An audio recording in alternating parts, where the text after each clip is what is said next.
The first 3 quilted mandalas are finished. Why don't you watch today and learn how to prepare your fabrics, and then join me on number 4.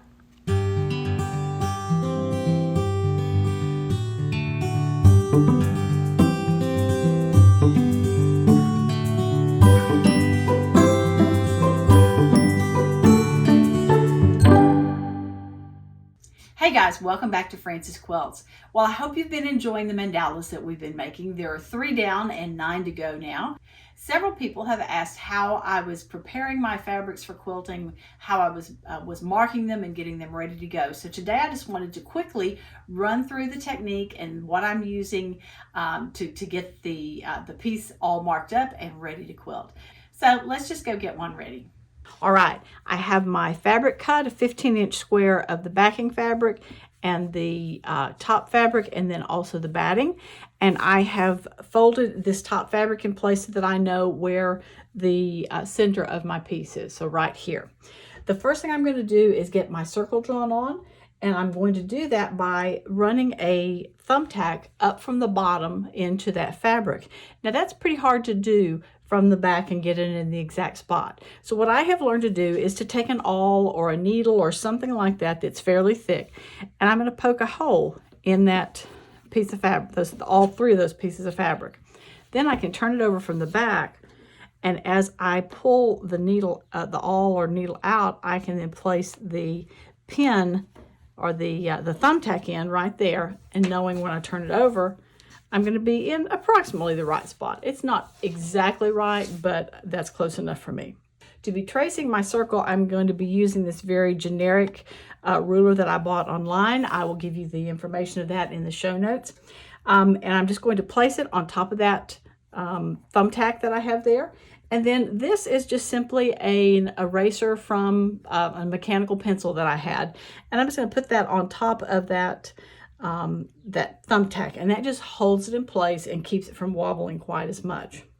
Now I'm going to take my marker and just start marking my individual circles. I know that my first one is going to be here at this 2-inch mark, so I'm going to put the pin in here and just rotate it around. There's a few little globs when I stopped, but that's all right. It's a new marker. I wanted it to show up. So next I'm going to come out to the 4-inch. I'm going to do the same thing here. Next is 6 to here. And I bet you figured out the next one is 8. And then the last one that I can do with this ruler is my 10-inch. And so I'm just going to come around here like this. Let's have a look at what we've done. All right, those are not perfect circles, but by the time I get all of my designs quilted on them, you're not going to notice any of those slight variations like right here. Now, this is 10-inch. I want it to be 12 inches in total. So what I have learned to do is to take this little tool. It's a hemming tool. I'm sure we all have one in our sewing supplies from many years ago. And I'm just going to put it down on here and line up the 1-inch mark with the edges of my of the circle that I've already drawn. And in this case, because this ruler is 6 inches, if I leave it exactly pushed up against that thumbtack, then it gives me a nice 6-inch circle. So what I'm going to do is just draw some real quick lines around here. Just bring them around.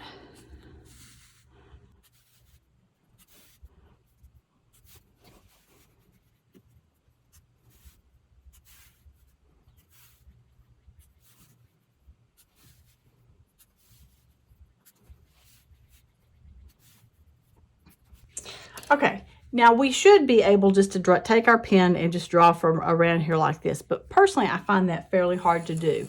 Oftentimes I get real shaky, or I dip down here or something like that. So let me show you a trick that I have learned in doing these circles.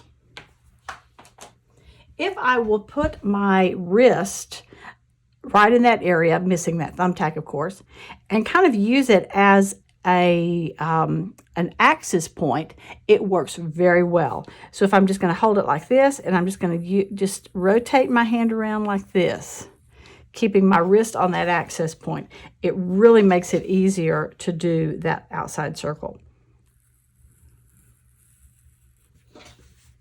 And I can do a little bit less than a quarter of it each time.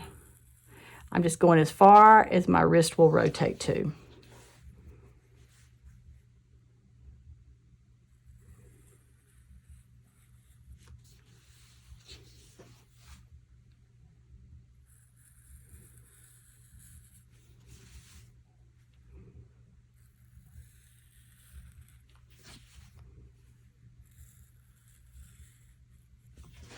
All right, my circles are drawn. Now it's time to put the radiating lines coming out that are going to mark my individual sections.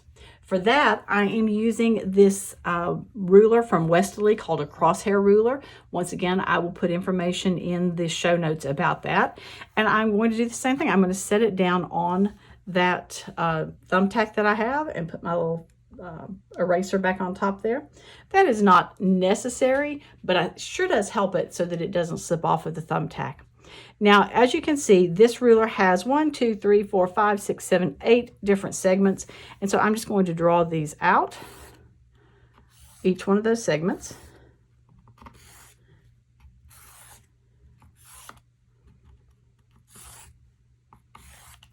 Now, I can also rotate this ruler because it has other markings on it.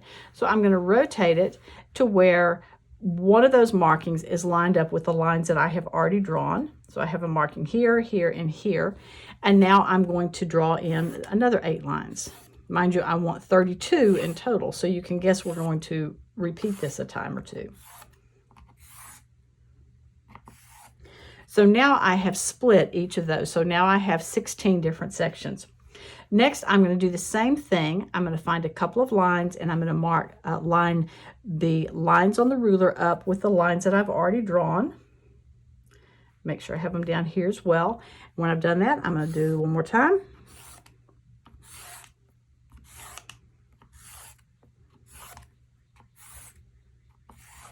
And then finally, we're just going to give it one more little turn until we have it lined up in the middle of the ones that we've already done. And again, I have some marking lines here that I can line up with. And let's do it one more time.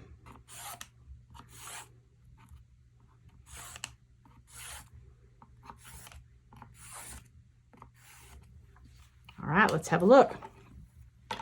That looks pretty good. You can see there are a few places that my ruler was not long enough, so I'm just going to do those out a little bit. I'm not too worried if they're not perfect. I think they're going to be fine for what I'm doing.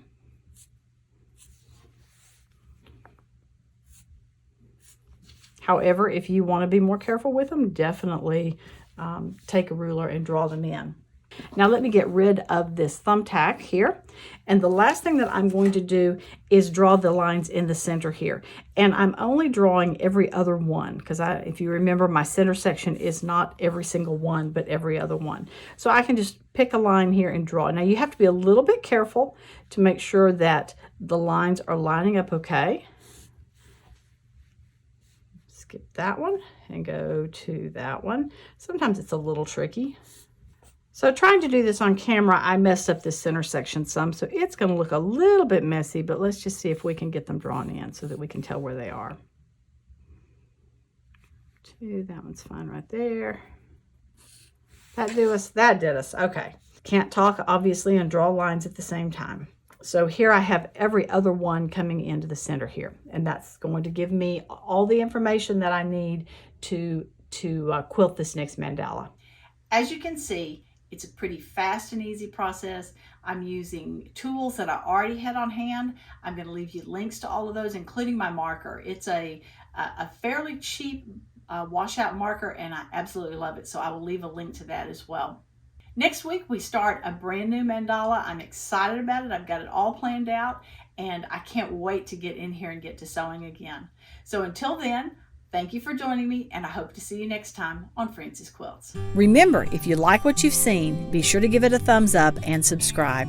Please check out my website and daily blog at francesquilts.com, and I can be found on Facebook and Instagram at Frances Quilts. Thanks so much for joining me. Hope to see you again soon.